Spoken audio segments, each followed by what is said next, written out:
Bismillahirrahmanirrahim. Assalamualaikum warahmatullahi wabarakatuh. Alhamdulillah, Rabbil alamin, wa bihi nasta'in, ala umuri dunya waddin. Salatu wassalamu ala asrafil anbiya'i wal mursalin, sayyidina wa maulana Muhammadin wa ala alihi wa sahbihi ajma'in. Amma ba'd.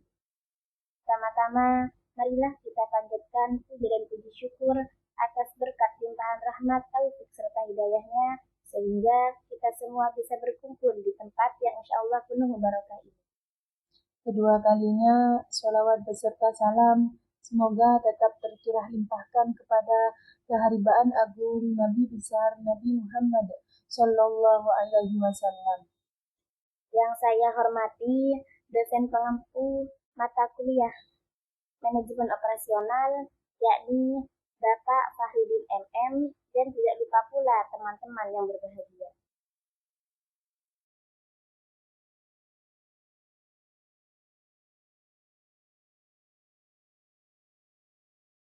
Pada kesempatan kali ini, kami dari kelompok 10 yang akan mempresentasikan metode transportasi.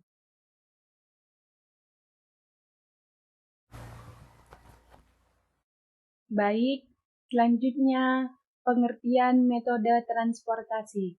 Menurut Pangestu Subagio, dalam Zainuddin 2011 halaman 13, metode transportasi merupakan suatu metode yang digunakan untuk mengatur distribusi dari sumber-sumber yang menyediakan produk yang sama ke tempat yang membutuhkan secara optimal.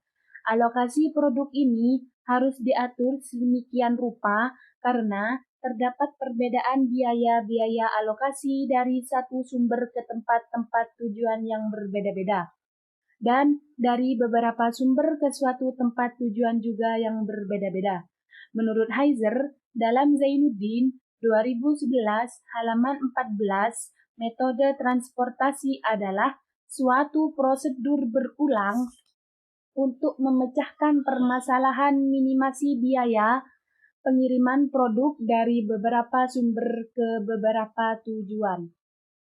Sedangkan menurut Toha, dalam arti sederhana, model transportasi berusaha menentukan sebuah rencana transportasi sebuah barang dari sejumlah sumber ke sebuah tujuan.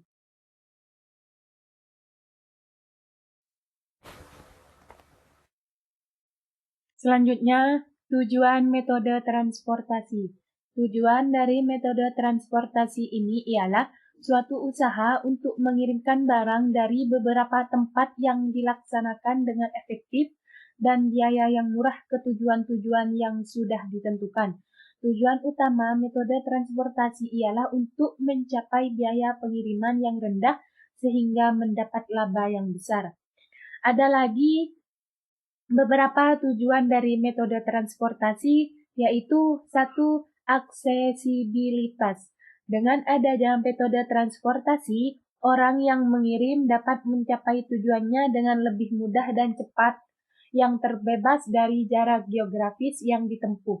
Yang nomor 2, pertumbuhan ekonomi. Dengan metode transportasi ini, pengiriman barang bisa lebih lancar. Dengan pengiriman barang yang lancar dan cepat ini, bisa menambah peningkatan pada perdagangan dan ekonomi. Yang nomor 3, penghematan waktu dan tenaga. Metode transportasi ini bisa mengurangi waktu pengiriman dan tenaga yang digunakan untuk mencapai tujuan pengiriman, yang awalnya tanpa metode transportasi harus menempuh waktu yang lama dan jarak yang jauh untuk sampai ke tempat tujuan. Yang nomor 4, mengurangi kemacetan lalu lintas.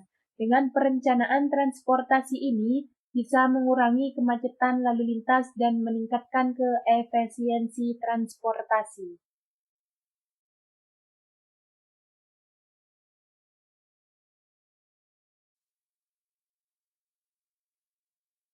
Selanjutnya, algoritma metode transportasi. Menurut Connor, 2007, algoritma metode transportasi adalah metode matematis yang digunakan untuk memecahkan masalah alokasi pengangkutan yang melibatkan penentuan jumlah optimal barang yang akan dikirim dari sumber ke tujuan dengan mempertimbangkan biaya transportasi dan pembatasan yang ada. Menurut A, 2010, algoritma metode transportasi adalah pendekatan matematis untuk menyelesaikan masalah alokasi sumber daya dengan menggunakan teknik linear programming. Tujuannya adalah menentukan alokasi optimal dari sumber daya yang tersedia ke lokasi tujuan dengan meminimalkan biaya transportasi atau biaya serupa lainnya. Jadi, dapat disimpulkan bahwa algoritma metode transportasi adalah pendekatan matematis yang digunakan untuk memecahkan masalah alokasi pengangkutan dengan tujuan mencapai alokasi optimal sumber daya dari sumber ke tujuan dengan mempertimbangkan biaya transportasi dan pembatasan yang ada.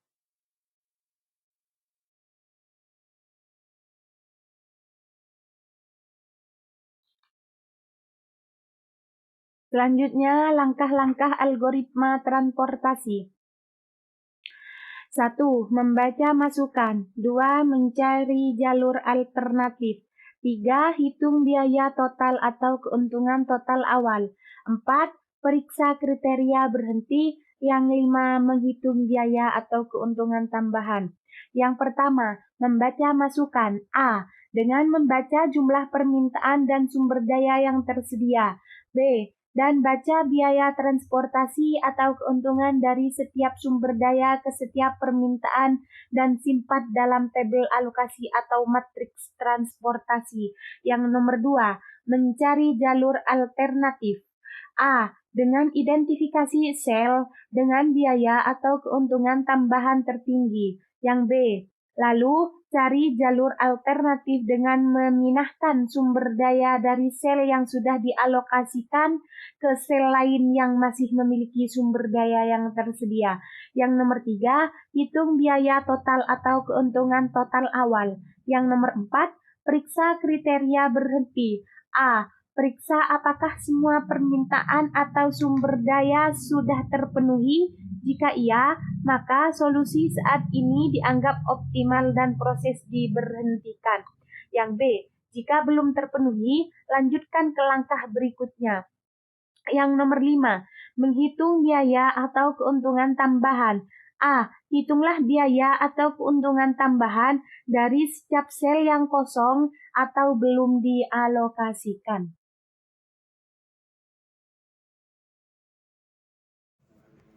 Macam-macam metode transportasi. Yang pertama, Northwest Corner atau NWC, yakni sudut barat laut.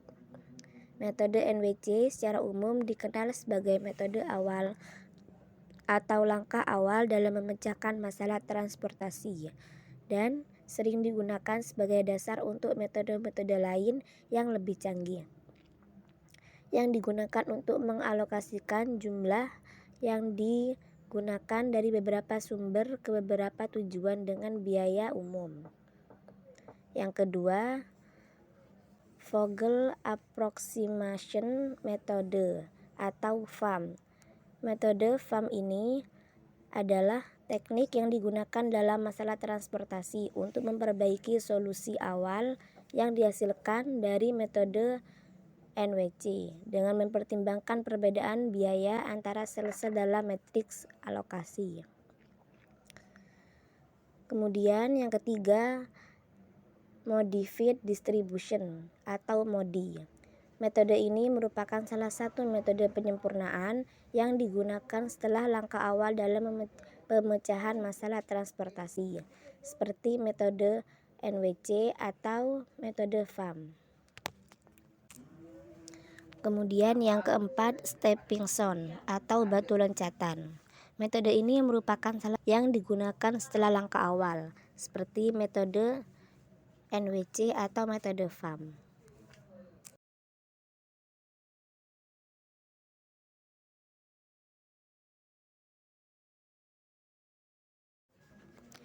Keuntungan menggunakan metode transportasi.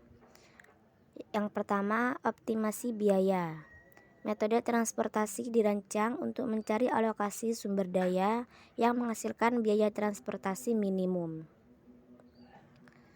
Yang kedua, efisiensi operasional. Metode transportasi membantu mencari solusi distribusi yang efisien dan optimal. Dengan mengalokasikan sumber daya yang tepat, perusahaan dapat meningkatkan efisiensi operasional mereka, mengurangi pemborosan, dan meningkatkan produktivitas. Kemudian, yang ketiga, pemahaman visual yang mudah. Metode transportasi menyajikan solusi dalam bentuk tabel yang mudah dipahami.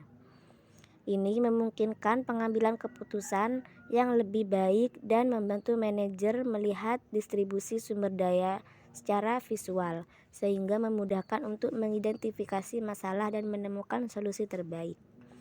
Kemudian, yang keempat, fleksibilitas yakni metode fleksibilitas ini metode transportasi yang digunakan dalam berbagai konteks distribusi, termasuk distribusi fisik barang, logistik, dan alokasi sumber daya dalam proyek.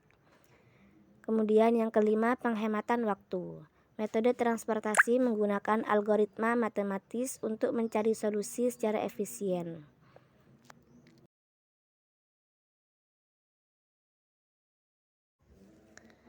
Kelemahan dari metode transportasi. Yang pertama, asumsi yang ketat. Metode transportasi memiliki beberapa asumsi yang cukup ketat, seperti ketersediaan sumber daya yang cukup untuk memenuhi permintaan di setiap tujuan dan permintaan tidak melebihi persediaan di setiap sumber. Yang kedua, sensitivitas terhadap perubahan biaya, yakni metode transportasi sangat sensitif terhadap perubahan biaya transportasi. Ketika ada fluktuasi biaya yang signifikan, solusi optimal dapat berubah secara drastis.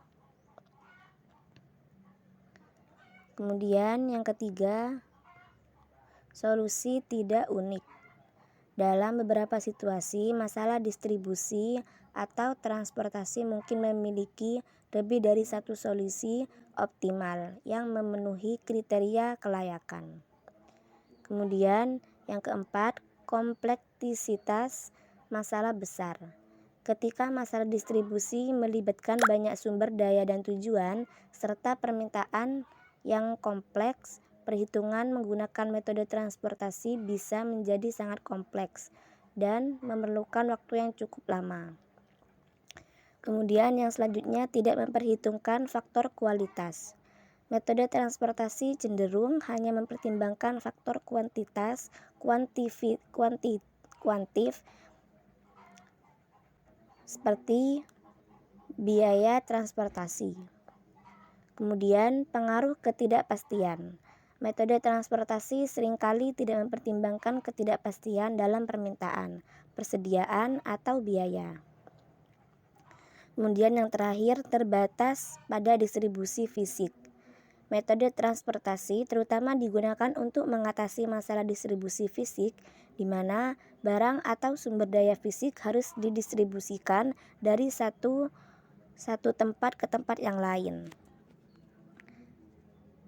Meskipun metode transportasi memiliki kelemahan, mereka tetap merupakan alat yang kuat dalam manajemen operasional.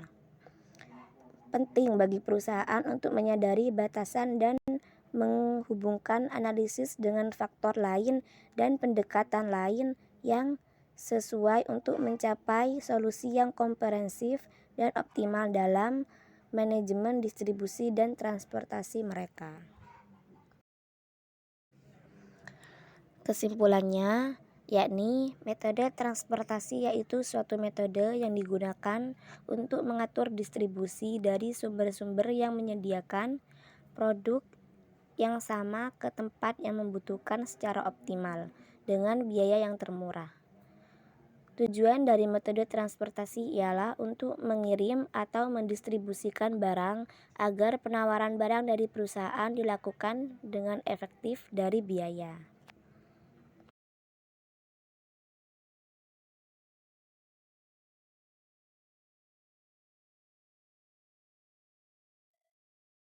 Cukup sekian presentasi dari kami. Apabila ada kesalahan, kami mohon maaf yang sebesar-besarnya. Biru laut seperti kolam, ikan paus pandai menyelam. Dari lubuk hati yang paling dalam, kami tutup presentasi dengan salam. Assalamualaikum warahmatullahi wabarakatuh.